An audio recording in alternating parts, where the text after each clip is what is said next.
सभी सखियों, सहेलियों और सखाओं को राजुल का नमस्कार और ममता जी आपको भी नमस्कार। राजुल जी आपको नमस्कार, सभी सखियों और सखाओं को ममता सिंह का नमस्कार। मुझे कुछ कहना है पहले कार्यक्रम शुरू करने से। मुझे भी कुछ कहना है। नहीं, पहले मुझे कुछ कहना है। अच्छा, ये पहले तुम में तो समय बीत जाएगा। तो मैं नहीं, पहले मैं पहले मुझे कुछ कहना है, इसलिए कह रही हूँ कि मुझे कुछ कहना है। अब आप पूछिए क्या कहना है। क्या कहना? हाँ, वही तो बता रहे हैं, मुझे कुछ कहना है, कुछ कहना है। अब यही हमारा शीर्षक है। याद है आपको? क्या? वो दिन याद करो। वो दिन, मतलब जब हम वो दिन याद करो शीर्षक से कुछ विषय देते थे तो सखियों और सखाओं की टिप्पणियों की बाढ़ सी आ जाती थी। तो हमने क्या किया है, वो दिन याद करो की बजाय हमने रख दिया है मुझे कुछ कहना है। मुझे कुछ कहना है। तो अब आप फ्री हैं, कुछ कहिए, अपने मन की बात कहिए, अपने अड़ोस पड़ोस की बात कहिए, अपनी जानकारियों वाली पिटारा खोल लीजिए। लेकिन विषय पर कहिए। जैसे आज हमारा विषय है मेरे गांव का स्कूल, यानी मेरा प्राइमरी स्कूल जो तो विषय पर तो बात करनी है। तो अब हम अपने श्रोताओं से ये कहना चाहते हैं कि मेरे गांव का स्कूल मतलब आपके गांव का स्कूल। आप क्या कभी गांव गए हैं? और गांव में जरूरी नहीं कि आपने पढ़ाई की हो, गांव गए हैं तो वहां का स्कूल तो देखा होगा, वहां के बच्चों की पढ़ाई का तौर तरीका आपने देखा होगा, उसके बारे में बताइए। और ये मत कहिए कि स्कूल बड़ा अच्छा होता था, ये होता था, अपने अनुभव साझा कीजिए। विविध भारती के फेसबुक प्राथमिक शिक्षा जहाँ से आपने ग्रहण की हो, जो आपका पुराना स्कूल हो, जहाँ से आपने पहली या पहले से पहली मतलब मेरे बचपन का स्कूल, तो उसके बारे में भी हमें आप बता सकते हैं कि कैसा था आपके बचपन का स्कूल। तो ये हमारा विषय हो गया।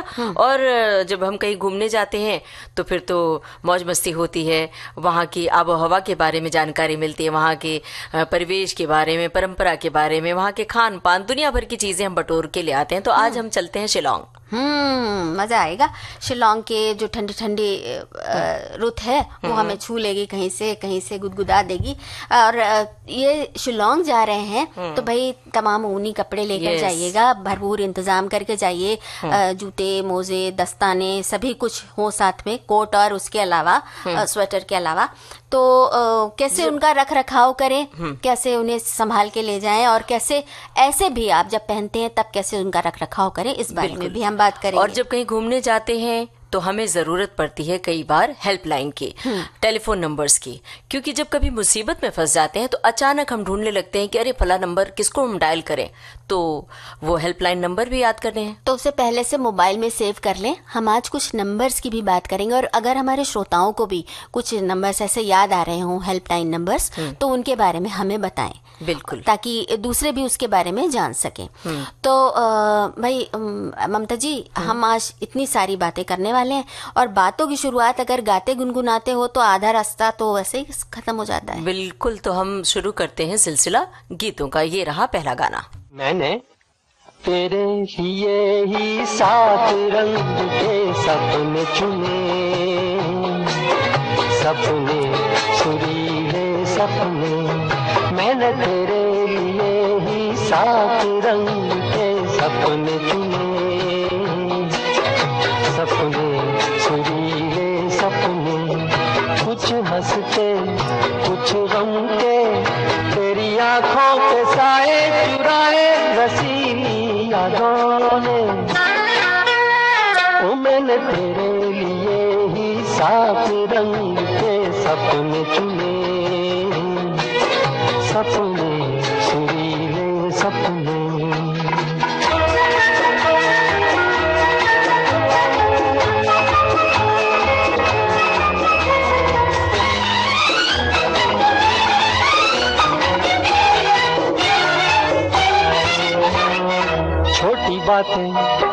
छोटी छोटी बातों की है यादें बड़ी, भूले नहीं बीती हुई एक छोटी घड़ी। छोटी छोटी बातों की है यादें बड़ी, भूले नहीं बीती हुई एक छोटी घड़ी। जन्म जन्म से आंखें बिछाई तेरे लिए इन राहों ने। ओ मैंने तेरे लिए ही 7 रंग के सपने चुने, सपने सुरीले सपने।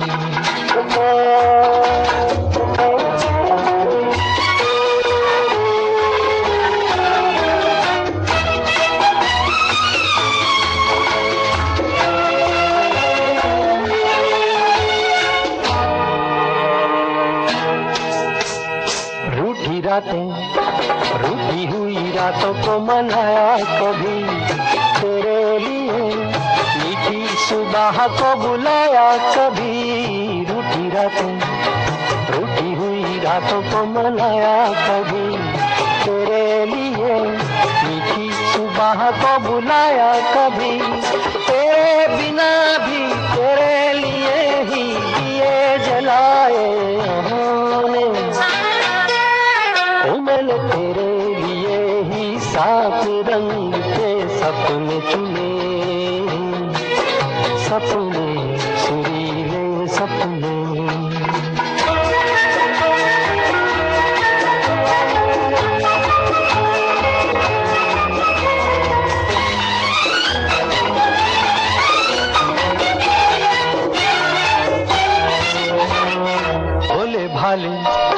भोले भाले दिल को बहलाते रहे, तन्हाई में तेरे ख्यालों को सजाते रहे।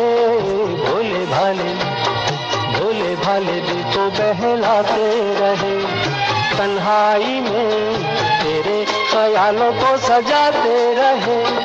कभी कभी तो ममता जी, हमने ये गाना सुना आनंद फिल्म का, मुकेश ने गाया और गुलजार के बोल सलील चौधरी की धुन थी। हमारे एक श्रोता कह रहे हैं कि हेल्पलाइन नंबर की सुविधा से ये आराम तो आया है कि किसी बीमार को अस्पताल में ले जाने में आसानी हो गई है। हमारे यहाँ के एम्बुलेंस ब्लॉक पर बने अस्पताल तक मरीज पहुँचा देता है, फिर यहाँ के डॉक्टर मरीज की तकलीफ के हिसाब से जिला अस्पताल या मेडिकल कॉलेज में भेज देते हैं। ऐसा गाँव में झगड़ा फसाद होने पर हेल्पलाइन की मदद से पुलिस भी आ जाती है।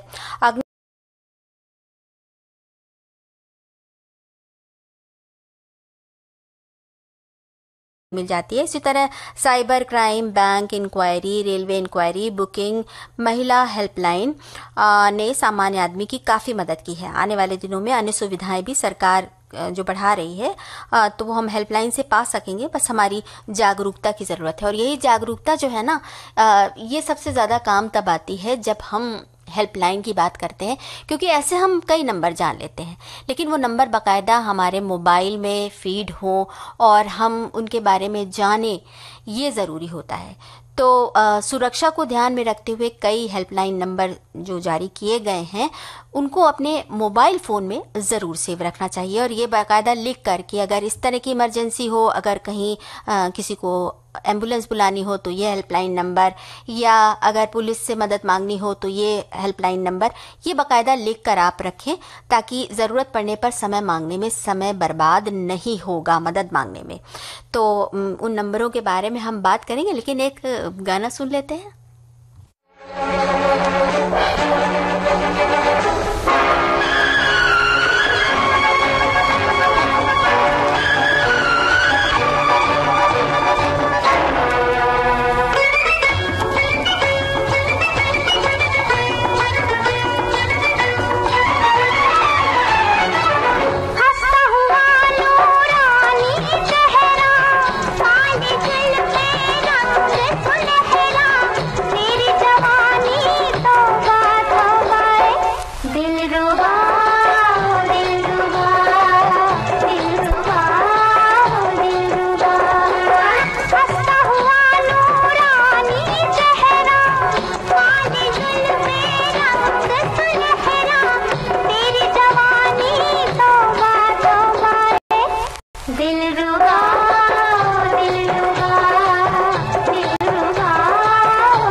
तो ममता जी, ये गाना सुना ना आपने?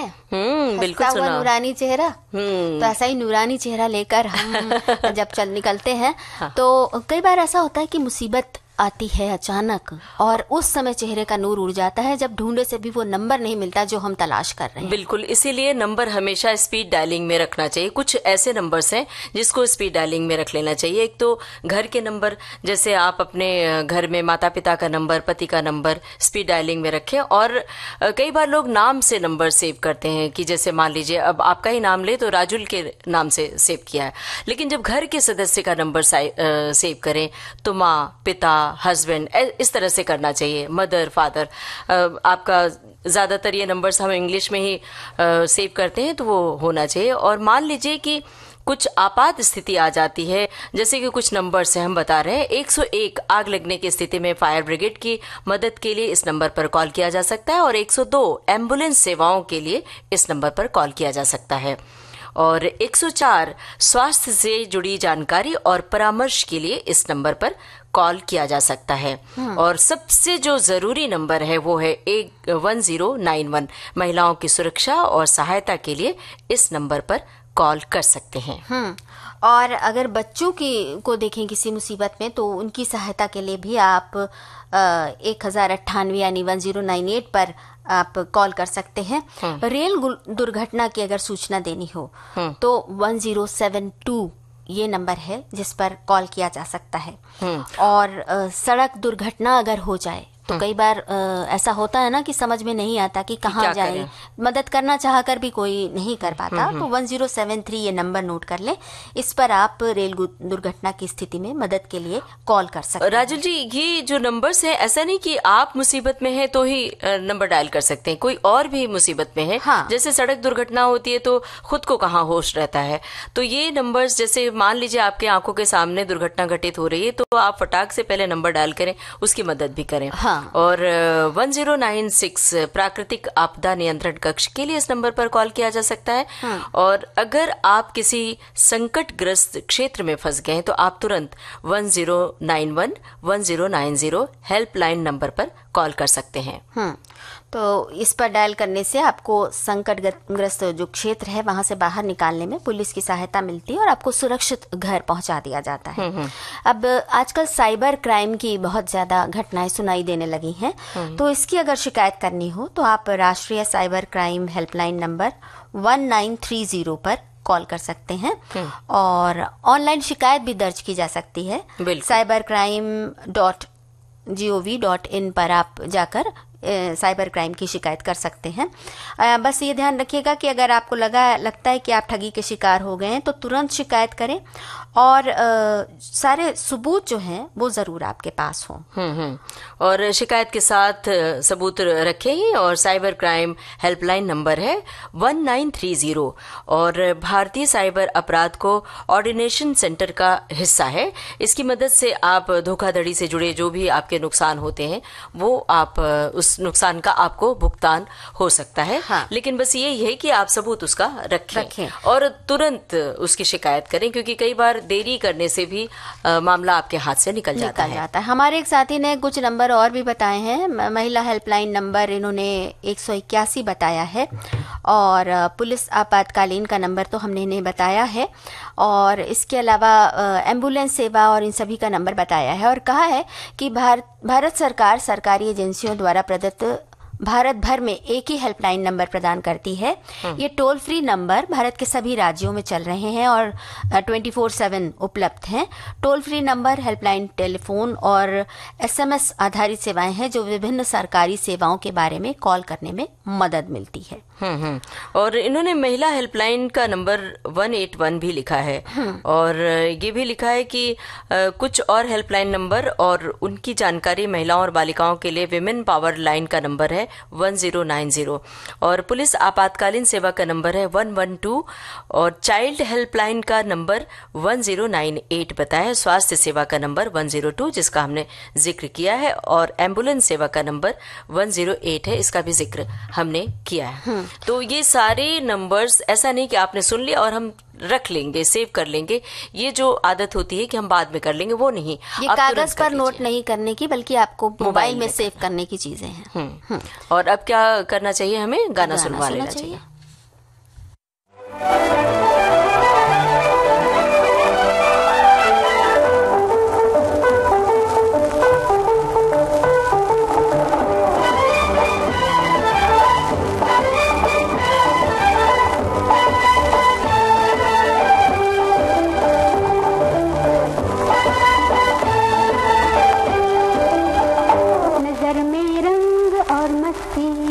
तूफान लेके जो हम पे आ गई, अब खैर हो जवानी की।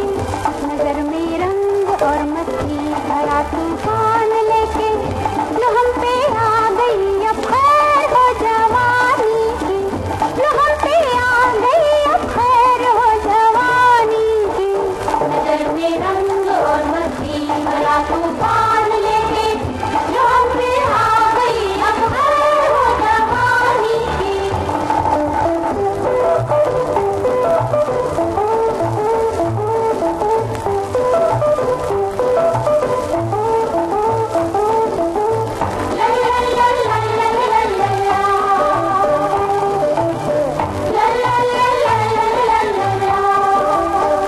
धुआं धुआं ये फिजाएं हमें बुलाती है, धुआं धुआं ये फिजाएं हमें बुलाती है।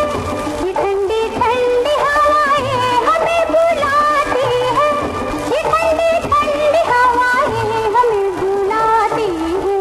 सभी को भा गई अब खैर हो जवानी की। जो हम पे आ गई, अब खैर हो जवानी की। नजर में रंग और मस्ती भरा तूफान लेके जो हम पे आ गई, अब खैर हो जवानी की। जो हम पे आ गई, अब खैर हो जवानी की।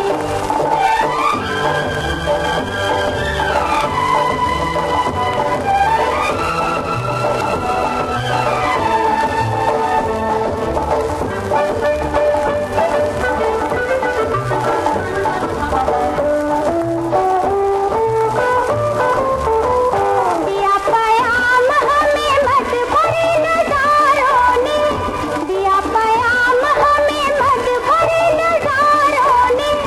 दिया सलाम हमें झूमती बहारों ने, दिया सलाम हमें झूमती बहारों ने। ये जला गई अब खैर हो जवानी की। जो हम पे आ गई, अब खैर हो जवानी की। नजर में रंग और मस्ती भरा तूफान लेके जो हम पे आ गई, अब खैर हो जवानी की। जो हम पे आ गई, अब खैर हो जवानी की।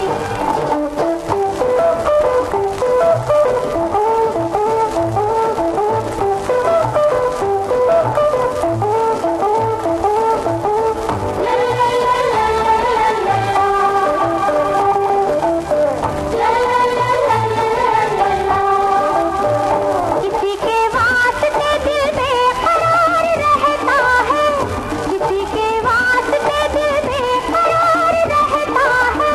कोई तो आएगा ये इंतजार रहता है, कोई तो आएगा ये इंतजार रहता है। वफा सिखा गई अब खैर हो जवानी की।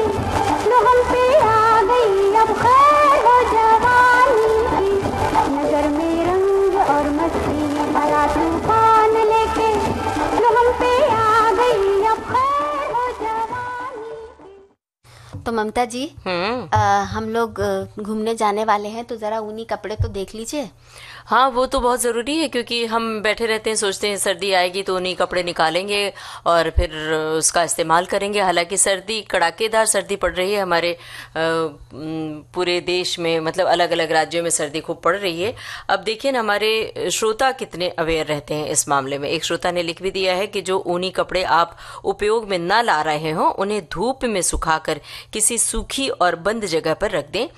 जिससे अटैची या बक्से में आप कपड़े रख रहे हैं उसमें पहले अखबार बिछाकर उस पर कुछ नीम की सूखी पत्तियां रख दें। इससे नमी नहीं रहेगी और आपके कपड़े सुरक्षित रहेंगे। और मुझे लगता है कि खास तरह की जो गंध पसर जाती है कपड़े में उससे भी वंचित रहेंगे, क्योंकि जो नॉर्मल ऊन वाले कपड़े होते हैं, स्वेटर्स होते हैं, उसको तो हम वॉश कर लेते हैं, धो लेते हैं साबुन के पानी में, लेकिन कुछ जैकेट्स होते हैं जिसको धोना बहुत मुश्किल होता है। तो अगर आप जैकेट्स धो रहे हैं हाँ। तो ध्यान रखिए जो प्लेट्स वाली जैकेट्स होती है ना, जिसमें हाँ। बीच बीच में सिलाई होती है, हाँ। तो उन वो खास तरह की जैकेट्स होती हैं।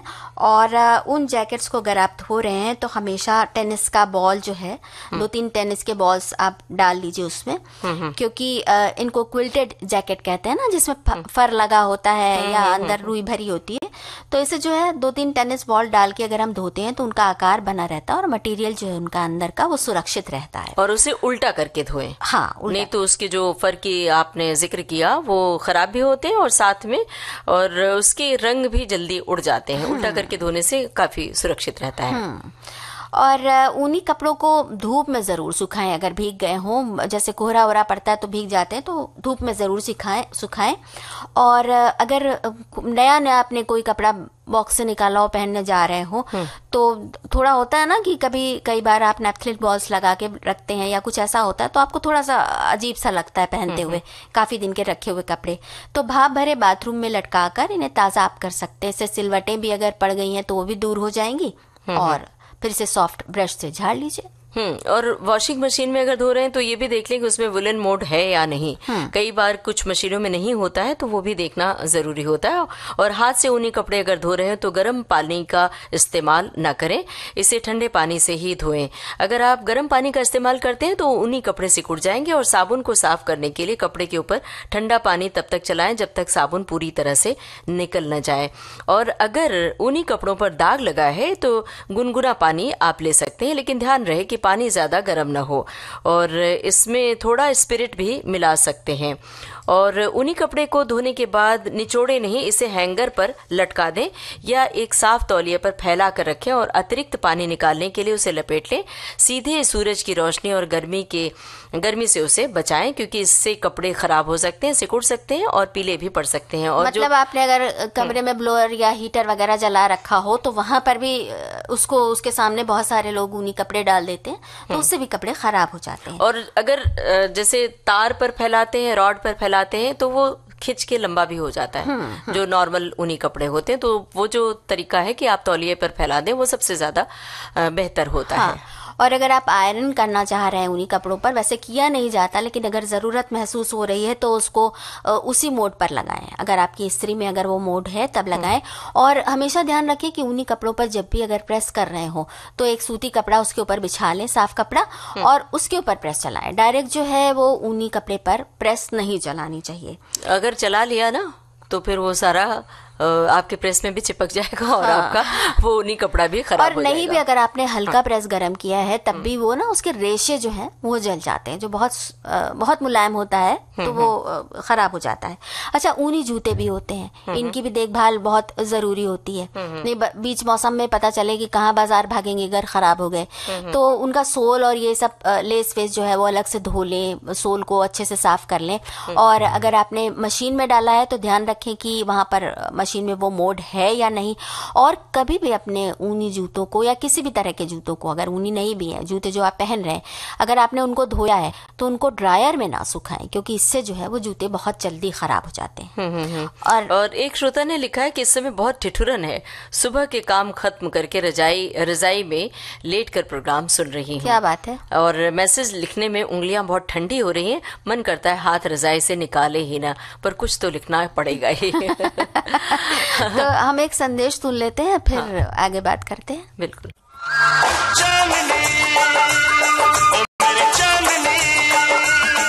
मैं कभी भी लाइफ में यही सोचा हूँ कि जितने लोगों से आप मिलो और आपके गाने अगर उनको पसंद आए तो उससे ज्यादा खुशी कभी नहीं मिल सकती।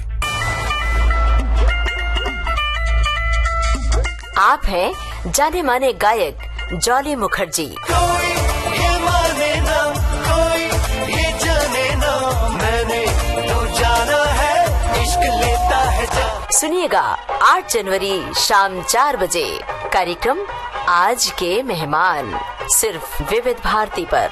उनको हसीना काजल वाली मेरा कुछ पता ना दिलदार विविध भारती पर हर रोज दिन में 1 बजे विविध भारती की गीत माला आपके साथ। जन्म जन्म का साथ है तुम्हारा। इस कार्यक्रम में हर पायदान पर होगी आपकी भागीदारी। हम और तुम, तो हम और आप पिरोएंगे गीतों की इस माला के मोती साथ साथ। हम साथ साथ हैं। जुड़े रहिए हमारे साथ विविध भारती के फेसबुक पेज पर। विविध भारती की गीत माला हर रोज दिन में 1 बजे। विविध भारती आपका जीवन संगीत। ममता जी, अभी एक अंतराल लेकर लौटते हैं जल्दी से वापस। बिल्कुल।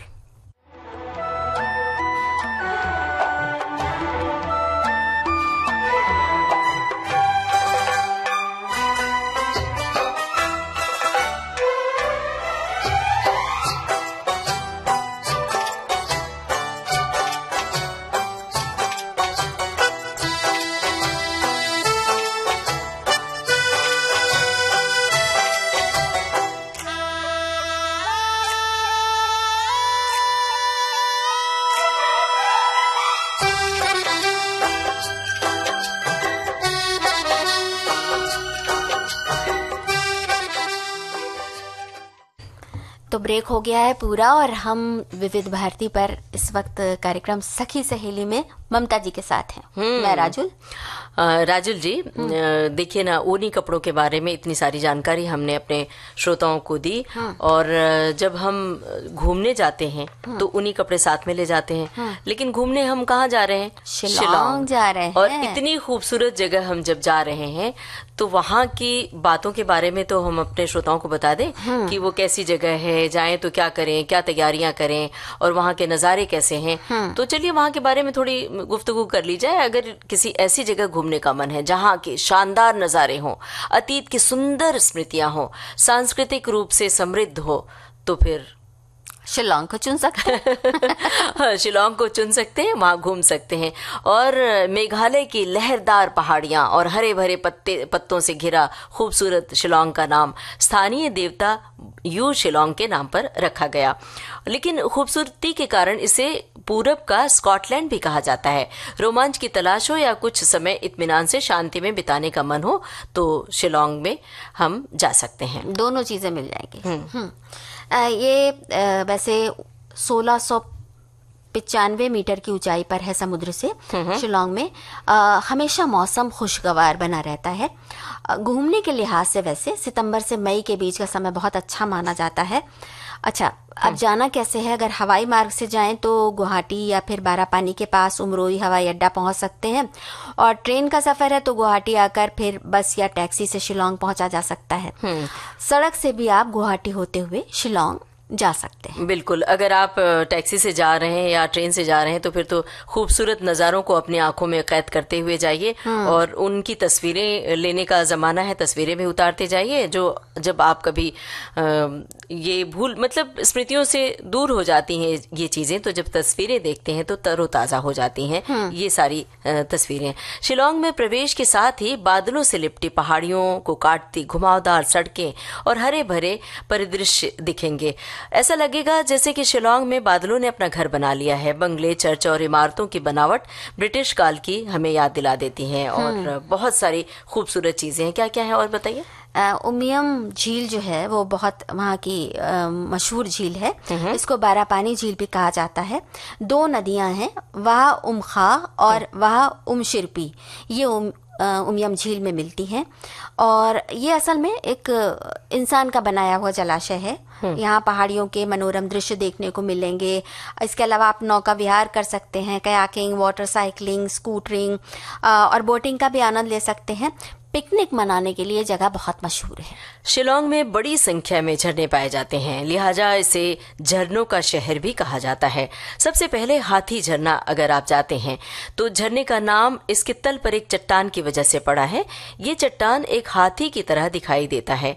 यहाँ 3 झरने एक साथ दिखाई देते हैं, साथ ही मिलेगी हरे भरे पेड़ों की ताजगी और पानी क्रिस्टल की तरह बिल्कुल साफ और शफाफ है। चट्टानों पर गिरते पानी की संगीत में आवाज सुनते रहिए। फोटोग्राफी के लिए खूब सुंदर सुंदर दृश्य आपको मिलेंगे। और फिर हैप्पी वैली से करीब 5 किलोमीटर दूर एक और झरना है जिसे स्वीट फॉल्स या मीठा झरना कहते हैं। ये भी बहुत अच्छा पिकनिक स्पॉट है। और इसके अलावा शिलोंग में स्प्रेड ईगल फॉल्स, जकाम फॉल्स और नोही सिंगियांग फॉल्स भी बहुत मशहूर हैं और बहुत सारे पर्यटक वहां पर आते हैं।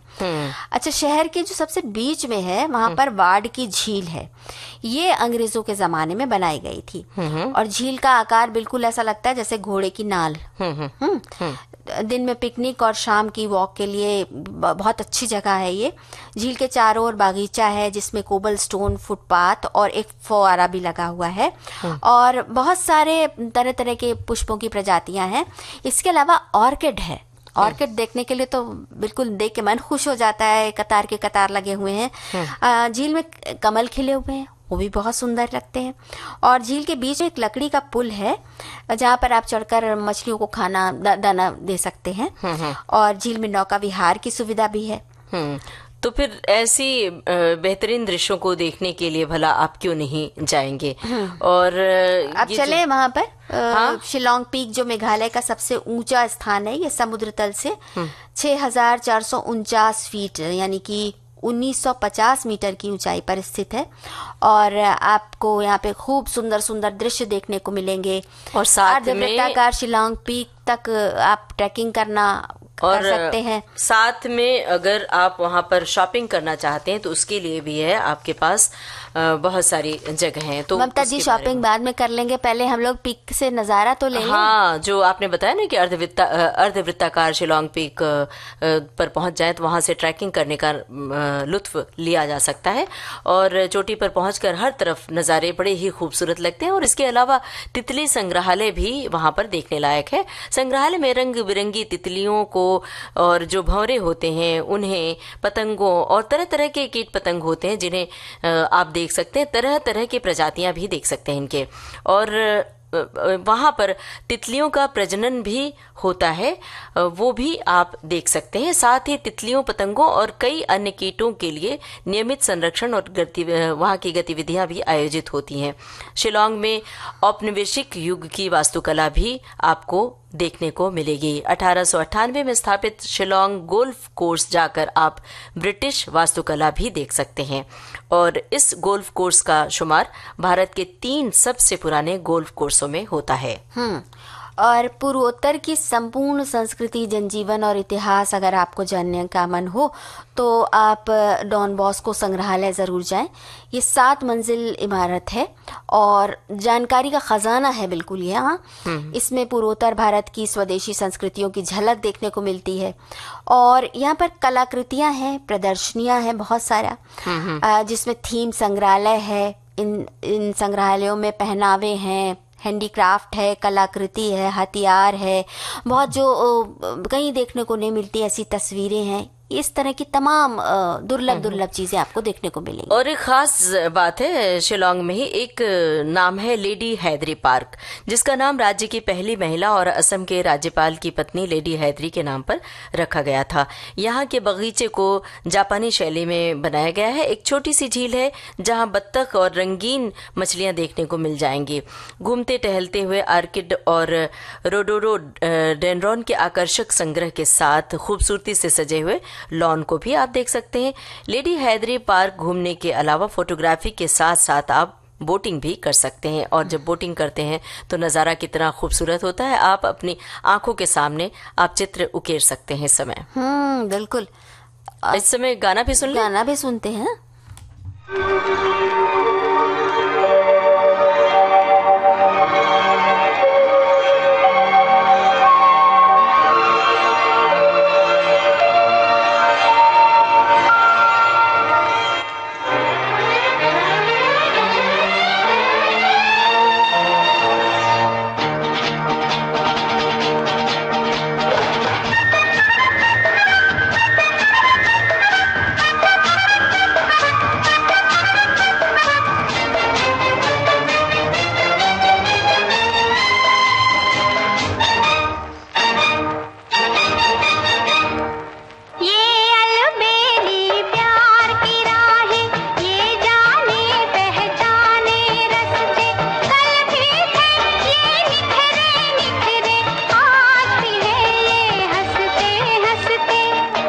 हा ये अलबेली प्यार की राहें, ये जाने पहचाने रस्ते, कल भी थे ये निखरे निखरे, आज भी है ये हंसते हंसते।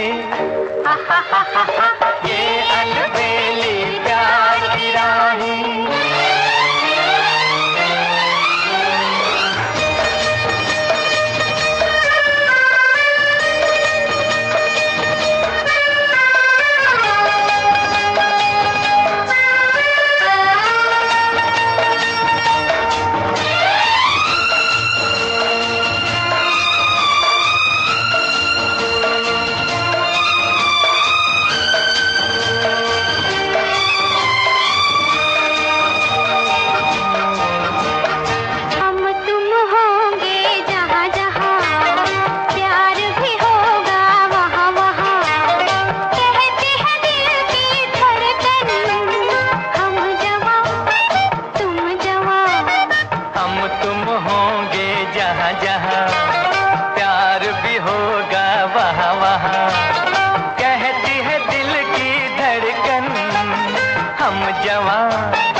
ये अलबेली प्यार की राहें।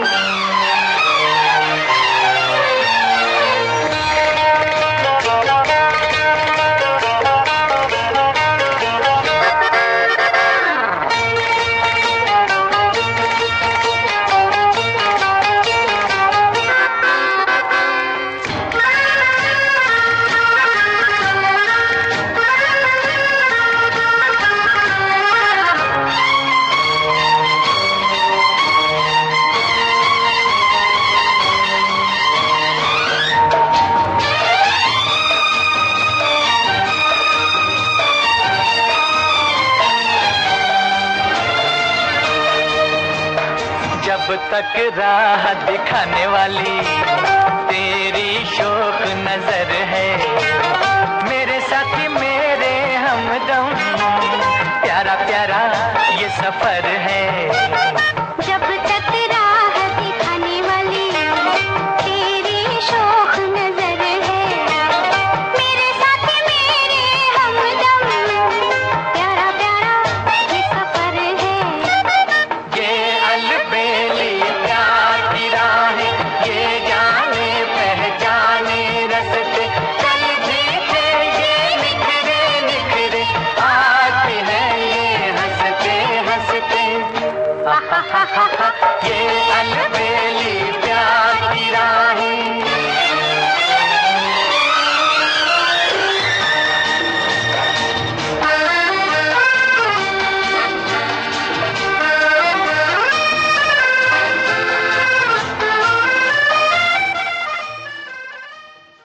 ये जो राहें हैं अलबेली प्यार की राहें हैं और खूबसूरती की राहें भी हैं। हमारे एक श्रोता भी हमारे शरीक हो रहे हैं इस शिलोंग की यात्रा में। एक श्रोता ने लिख भेजा है कि शिलोंग की कुछ प्रमुख विशेषताएं हैं। प्राकृतिक सुंदरता, शिलोंग के आसपास की पहाड़ियां और घने जंगल इस शहर को एक सुंदर और शांत वातावरण प्रदान करते हैं।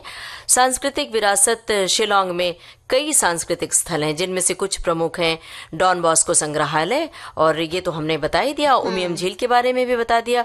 और जो बुनियादी ढांचा है शिलोंग में, आधुनिक बुनियादी ढांचे के साथ साथ अच्छी सड़कें हैं, संचार सुविधाएं भी हैं और शिक्षा और स्वास्थ्य की भी अच्छी उचित व्यवस्था है।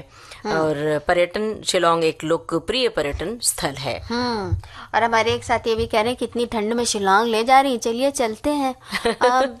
ठंड में ही तो जाने का मजा है जब वहाँ पर स्नोफॉल होता है और जब आपकी उंगलियां बिल्कुल ठिठुर रही होती हैं। अभी हमारी एक श्रोता ने लिखा भी था ना कि हमारी उंगलियां काम नहीं कर रही हैं और हाथ ऐसे लगता है कि अपना हाथ नहीं है, उसमें चाय का प्याला भी पकड़ते हैं तो लगता है किसी और ने थमा रखा है, इतना ठंडा हो जाता है। तो वो अलग मजा है। तो जब चलने लगे ना, जब बहुत ठंड लगने लगे तो थोड़ा चलना शुरू करिए। और चलने के लिए ट्रैकर्स का स्वर्ग माना जाता है शिलोंग को।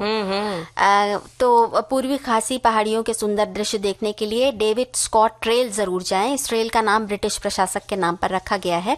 16 किलोमीटर का रास्ता है और इस रास्ते में आपको आकर्षक पूर्वी खासी पहाड़ियों से गुजरते हुए माफलांग और लाड माफलांग तक जाने को मिलेगा। ये दोनों को जोड़ता है। तो कहीं घास के मैदान दिखेंगे, कभी झरने दिखेंगे, कभी साफ पानी की धाराएं दिखेंगी, कभी एकदम घने जंगल दिखेंगे।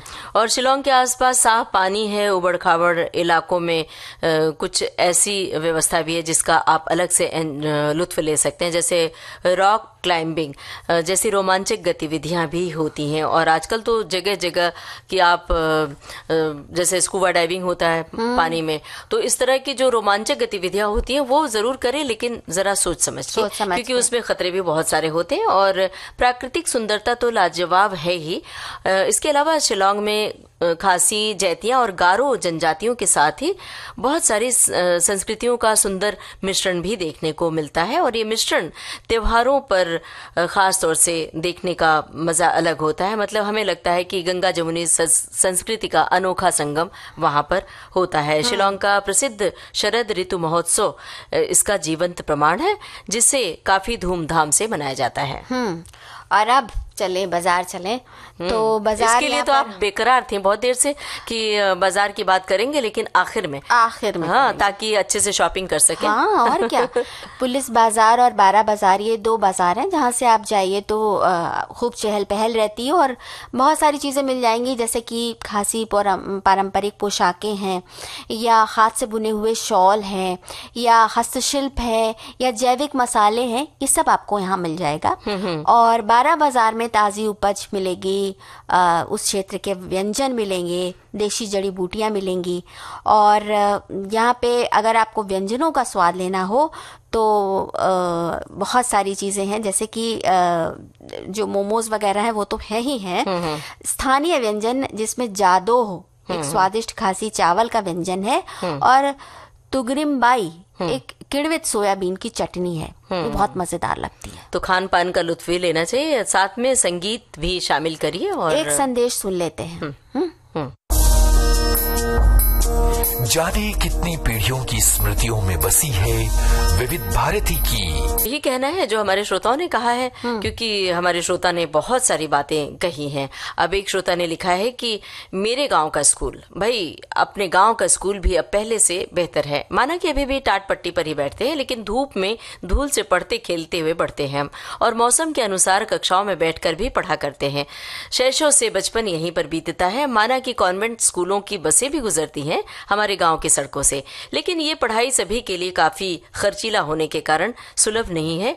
लेकिन सामर्थ्यवान लोग इसके भी लाभ उठा रहे हैं। जहां well maintained suit boot tie के प्रचलन अच्छे खासे बैग के बोझ के साथ है, लेकिन ध्यान रहे कि वहां धूप और धूल का अभाव है। बिल्कुल सही बात इन्होंने कही है। और हमने तो देखा है कि गांव में स्कूल जब ठंड का मौसम होता है तो खुले आसमान के तले चलाया जाता है। कक्षाएं खुले आसमान के तले बाकायदा धूप में चलाई जाती हैं, ताकि उन्हें विटामिन डी का भी वो मिल जाए, फायदा मिल जाए, और साथ में ठंड से भी निजात मिल जाए। देखो, एक और श्रोता है, उन्होंने कहा है कि भाई हम तो अपने गांव के प्राइमरी स्कूल में कक्षा 3 तक टाट पर बैठ, पट्टी पर कालिक पोत, फिर शीशी से घोट पट्टी चमकाकर, 70 मारकर, किलिच और खड़िया मिट्टी की स्याही से चमकते अक्षर लिखे और मिटाए भी हैं।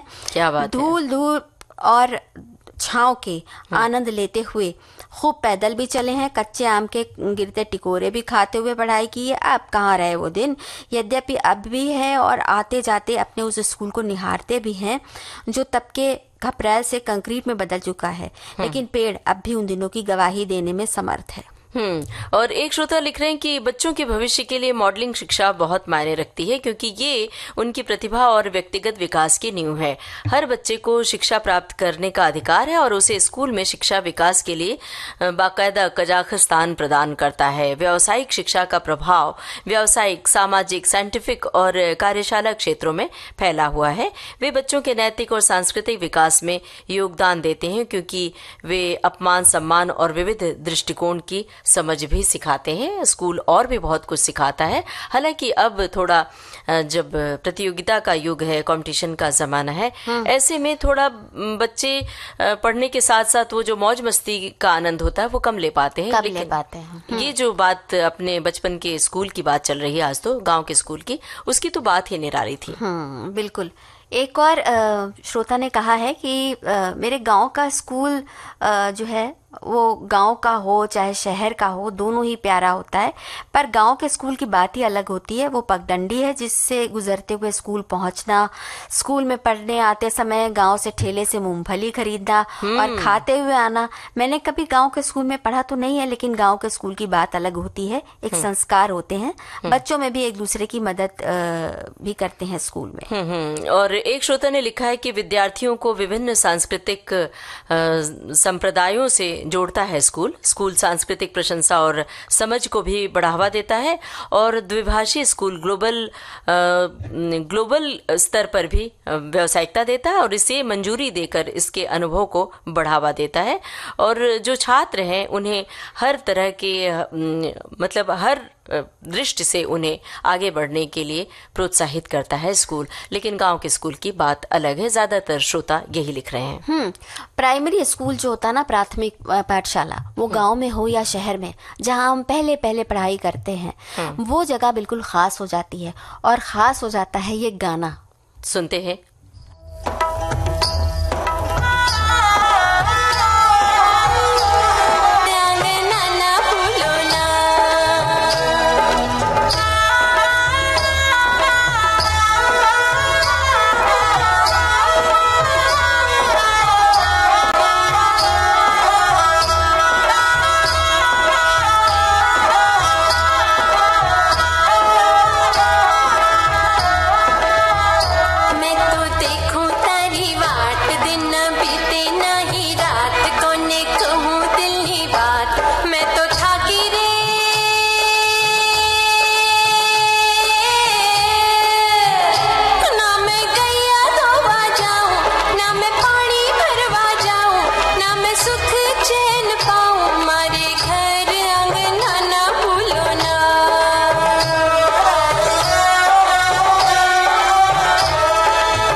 स्कूल की बात ही निराली होती है। स्कूल चाहे गांव का हो या फिर शहर का हो, लेकिन बचपन का स्कूल निराला ही होता है और वो जीवन कहा जाता है ना, सुनहरा दिन होता है, गोल्डन लाइफ जिसे कहते हैं। एक श्रोता ने इसी तरह की कुछ बात लिखी है कि हम लोग हमेशा शहर में ही रहे, गांव के स्कूल की कोई अनुभव तो नहीं है, पर आपने कहा कि हम अपने स्कूल की बात कर सकते हैं। मैं तो स्कूल जाते हुए बहुत रोती थी, क्योंकि मैं मिशन स्कूल में पढ़ती थी, तो वहाँ की सिस्टर्स मुझे बहुत प्यार करती थी और मुझे चुप कराने के लिए कभी टॉफी तो कभी बिस्किट भी देती थी। लंच ब्रेक में यदि मैं लंच नहीं लेकर गई तो स्कूल में वो स्टूडेंट्स के लिए खाना बनता था, जो मुझे भी वही खाना खिलाती थी और बहुत ज्यादा रोती थी और पापा जी के पास जाने की जिद करती थी, तो पापा के पास मेरे पापा जी का बैंक था, वहीं पहुंचा भी देती थी। क्या बात है, वाह वाह वाह। तब तो स्कूल समझ लीजिए कि घर था। हाँ, घर था और बाकायदा स्कूल की शिक्षा भी और घर जैसा माहौल भी। हाँ, तो बहुत सारे स्कूल ऐसे होते हैं ना कि मतलब बिल्कुल बच्चों को ऐसे इतनी अच्छी तरह से ध्यान रखा जाता है।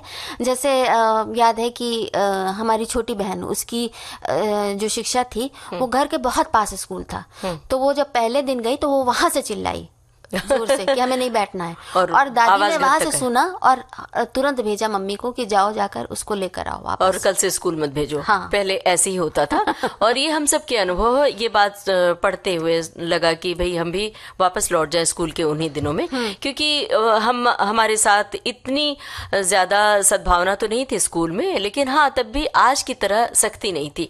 तब अलग तरह का माहौल होता था, टीचर्स थोड़े सख्त मिजाज के होते थे, लेकिन अभी ऐसे नहीं है कि डांट दिया तो पेरेंट्स कंप्लेंट देके पहुंच जाए, इस तरह का माहौल नहीं होता। देखो ना, एक संदेश और है कि इन्होंने बताया है कि 2 कमरों का सरकारी प्राइमरी स्कूल था जो 5 क्लास तक था। आगे पढ़ने के लिए गांव से थोड़ा और दूर जाना पड़ता था। स्कूल में सामान गांव से थोड़ा और दूर मिलता था, सामान और साधन की कमी थी, तो थोड़े बच्चे पढ़ते थे। बाद में बच्चे पढ़ने लगे तो 2 मास्टर और 1 सहायक स्कूल का स्टाफ होता था।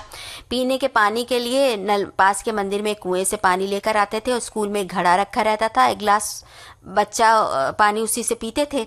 आज के समय में स्कूल बड़ा हो गया है, 4 दीवारी हो गई है, स्कूल का अच्छा मेन गेट बन गया है और 10 कमरे हो गए हैं, आरओ का पानी मिल जाता है और अच्छी व्यवस्था है शौचालय के लिए भी। पढ़ाई का स्तर भी थोड़ा बढ़ा है। और ये जो दोनों बहनें बोल रही ना, ये गाने बहुत अच्छे सुनवाती हैं। एक श्रोता मतलब ये हमारे आपके लिए, और लिखा है कि पहली कक्षा से 5वीं कक्षा तक मेरे एक प्राइमरी स्कूल में ही मैंने पढ़ा। इस मौसम में हमें नीम के पेड़ के नीचे पढ़ाई करवाई जाती थी। क्या बात है। टाट पट्टी पर बैठकर धूप में हम बहुत अच्छे गिनती पहाड़े बड़ी जोर जोर से बोलकर याद करते थे, और बड़ा ही अच्छा सुखद बचपन था हमारा प्राइमरी स्कूल का। और ममता जी देखिए ना, बिल्कुल बोलने का, बताने का एक संदेश है, लेकिन बोलने का टाइम नहीं है। जी नहीं कर रहा है कि हम इन बातों से बाहर निकले ना। हाँ। लेकिन घड़ी की सुइयां हमसे कह रही हैं कि अब समेट ले अपनी बातों को और ले लें सखियों से इजाजत। आप सभी को ममता सिंह और राजुल का नमस्कार।